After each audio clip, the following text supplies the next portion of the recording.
Hi, good morning. This is Super Duper Rupert representing 7th grade science for this month's video on demand. So today we're going to talk about interpreting images for potential and kinetic energy. In the past we have noticed that our student cannot identify where potential or kinetic energy is at its highest or lowest peak. So to begin, let's restate what energy is. Energy is the ability to do work. And of course, work is force times distance. Something has to move for work to be done. There are two types of energy. Of course, there are several forms of energy. But the two types of energy we'll talk about are potential and kinetic energy. And simple, potential energy is stored energy or energy at rest.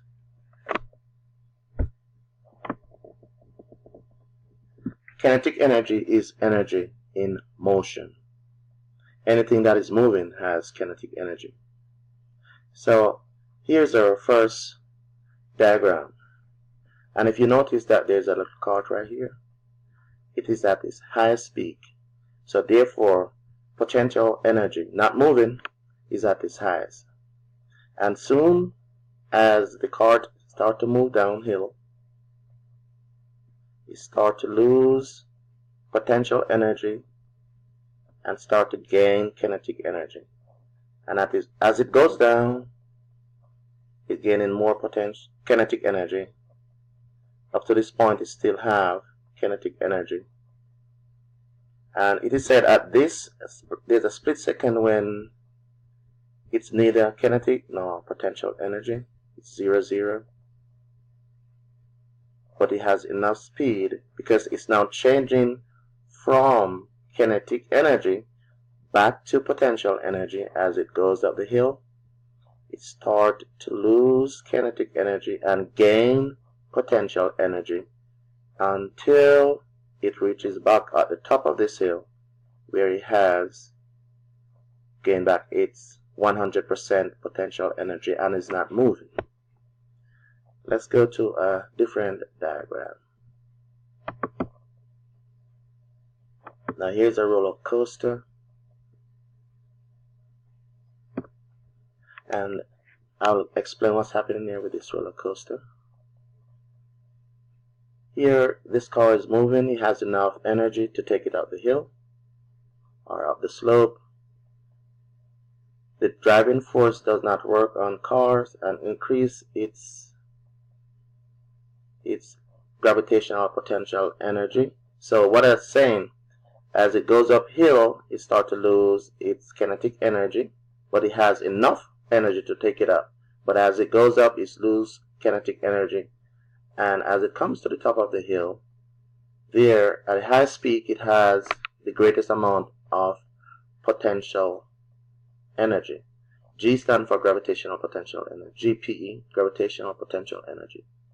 Now, as it starts to go down the slope or the hill, it starts to lose potential energy, gain